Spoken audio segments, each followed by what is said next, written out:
Marie-Lise Labonté, bonjour. Bonjour. Alors, d'abord, j'ai un plaisir énorme de vous rencontrer. J'ai une sensation de vous avoir toujours connu. C'est de fait la même chose pour moi. Hein. C'est extraordinaire. Eliane, oui. Alors, on va parler de votre livre, Du mensonge à l'authenticité. D'abord, le titre est parlant. Oui. Mais dans quelle énergie vous l'avez écrite? Je l'ai écrite vraiment dans une forme de non-jugement, à la fois du mensonge, je parle aussi de la vérité, donc un non-jugement de la vérité, et je nomme que l'authenticité est une voie, un chemin, et non pas une quête. Donc je fais vraiment la différence entre la quête, qui nous amène beaucoup à l'extérieur, et la voie VOIE, mais qui est un chemin intérieur et qui se vit à tous les jours. Finalement. Absolument. Alors, c'est un livre où il n'y a pas de jugement. C'est vraiment comme... je démontre que des fois, le mensonge est nécessaire et que se mentir à soi-même, ça fait mal. On se blesse. Alors, c'est un livre qui finalement est vraiment comme un témoin de ce qu'on peut vivre dans le mensonge, la vérité et l'authenticité.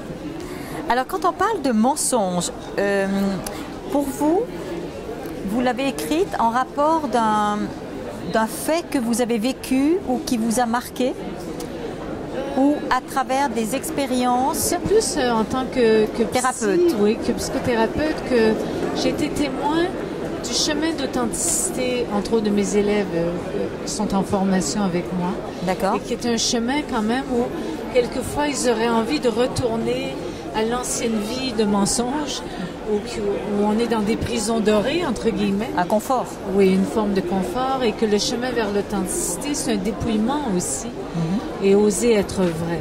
Alors évidemment que dans l'intro, je nomme que moi aussi j'ai menti, et j'ai été atteinte d'une maladie auto-immune dont je me suis guérie. Et pour moi, j'ai eu à me révéler à mon authenticité pour m'en guérir. Pour revenir à travers ce livre, vous avez mis 2 ans pour l'écrire. Pour l'écrire, hein, c'est ce que je ressens. Oui, c'est ça. Ben oui, parce que j'ai pas eu le temps de le montrer. Pour moi, je le ressens que vous avez mis 2 ans parce qu'il vous a, ce que je ressens à travers ce livre, c'était comme si vous avez pu mettre une délivrance. Oui, j'ai eu beaucoup de plaisir à écrire ce livre. Oui. Certains de mes livres, j'en ai écrit plusieurs, où il y avait comme un travail intérieur qui se vivait en même temps, tandis que ça, j'ai eu l'impression que c'était déjà accouché en moi, et donc j'avais juste à le mettre sur papier. Et j'ai eu beaucoup de plaisir à faire toutes les recherches dans le livre aussi. Toutes les recherches, ça m'a beaucoup inspirée. J'ai découvert des choses, des recherches scientifiques sur le corps, le mensonge, et je me suis dit, c'est ce que je sentais. Quand vous parlez, vous avez fait une découverte scientifique. C'est-à-dire que j'ai fait des recherches, oui. Et les scientifiques prouvent, par exemple, que quand on associe mensonge et pouvoir, il y a vraiment des hormones qui sont mises en action dans le corps et que ça devient comme une drogue. Donc, plus de testostérone, plus de dopamine. Et ça... Alors, c'est pour ça qu'en politique, on voit des hommes politiques qui sont accros, entre guillemets, au mensonge, parce que ça leur donne une sensation de pouvoir. Et après, il y a une chute, évidemment. Et après, à nouveau, ils mentent, et c'est l'engrenage. Donc, je parle dans le livre comment s'affranchir du mensonge. Donnez-nous un exemple. Mais par exemple, de devenir conscient et consciente que le mensonge est une façon de communiquer et que derrière, il y a une vérité sincère qu'on n'ose pas nommer et qu'on utilise le mensonge comme refuge, et comme un dialogue même de l'inconscient. Alors, je suggère de devenir vraiment conscient de à quoi nous sert le mensonge. Est-ce qu'il y a des gains secondaires à mentir? Oui. Et s'il y en a, alors je les décris. Et donc, par exemple, la loyauté, éviter de perdre l'amour, etc. Enfin, plein de gains. Une forme de sécurité. Alors, je dis, une fois que vous avez trouvé les gains, vous pouvez agir tout en gagnant. Parce que les gens n'aiment pas perdre. Non. Et quelquefois, le mensonge nous amène vers des pertes. Obligatoire. De confiance avec l'autre, des pertes envers soi-même. Alors je dis, avant de tomber dans la perte, de découvrir le gain et de voir comment je peux, par exemple, me sécuriser sans mentir. Ah, ça, c'est tout un art. Oui, ou comment je peux être loyal à quelqu'un, mais sans utiliser le mensonge pour être loyal.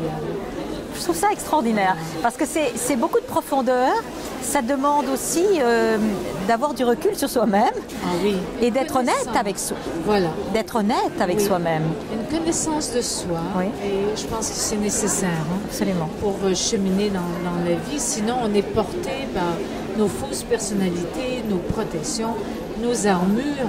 Et de vivre une vie derrière le mensonge, c'est odieux. Très mauvais pour le corps, en tout cas, et là. Et en fait, ce livre vous apportait aussi une forme de libération. C'est-à-dire que c'était important pour moi de parler d'authenticité. Oui, je suis d'accord. Et de trouver une façon de l'amener en nommant aussi, la réalité, c'est que le mensonge existe. Et donc, oser reconnaître le mensonge, parce que souvent les gens disent « Oh non, moi je mens pas, moi je mens pas ». On ment toujours, oui, d'une manière petite ou déguisée ou autrement. Donc, il y a des mensonges qui sont des petits mensonges, mais il y a des mensonges qui sont vraiment plus douloureux pour le couple et douloureux pour tous. Écoutez, en tout cas, je recommande à tout le monde. On le trouve aux éditions de l'Homme. Voilà. Vous faites souvent des conférences également. Ah oui, mais là je suis dans une tournée de promotion pour le livre. C'est génial. Je viens en Suisse de temps en temps donner des conférences. Oui. Vous donnez des cours également? Oui, je donne des formations aussi sur la Suisse et à Paris et en Belgique. Voilà. Quel genre de formation vous donnez? Alors, je donne des formations sur une méthode que j'ai créée qui s'appelle la méthode de libération des cuirasses. Oh, ça c'est joli. La MLC, et donc qui permet de... Enfin, les gens viennent être formés en tant que praticiens. Alors, avant tout, ils vivent la méthode sur eux. Oui. Ils font le chemin. Et c'est un chemin de 2 ans, un travail sur soi, pour après pouvoir guider les autres. Et c'est une voie par le corps et le cœur, et non pas par le mental. De toute façon, le mental, il bloque beaucoup de choses et nous empêche d'être soi, en fait. Donc, évidemment, c'est une méthode que j'ai expérimentée moi-même pour me guérir. C'est sûr. Et donc, que j'ai mise au monde depuis 30 ans quand même. 30 ans?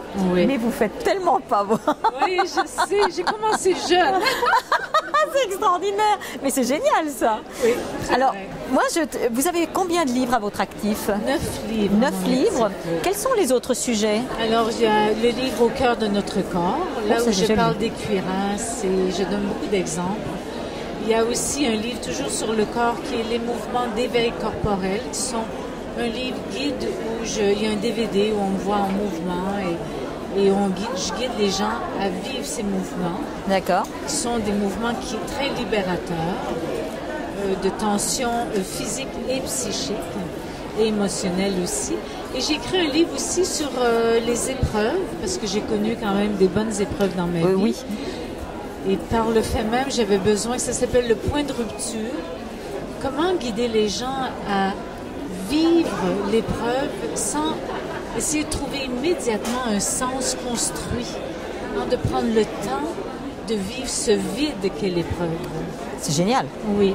Et voilà, donc j'ai écrit aussi un livre qui s'appelle Le déclic et qui nous aide à la différence entre se soigner et se guérir.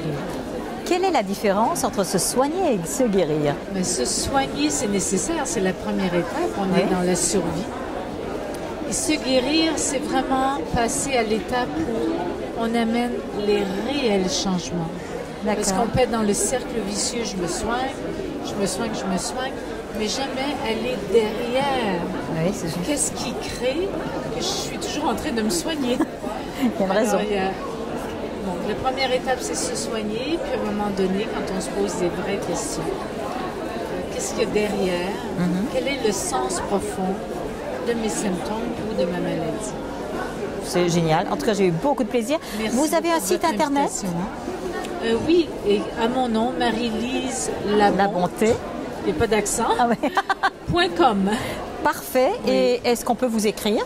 Mais oui, sur le site certainement. Avec plaisir. En tout cas, merci. Oui, merci.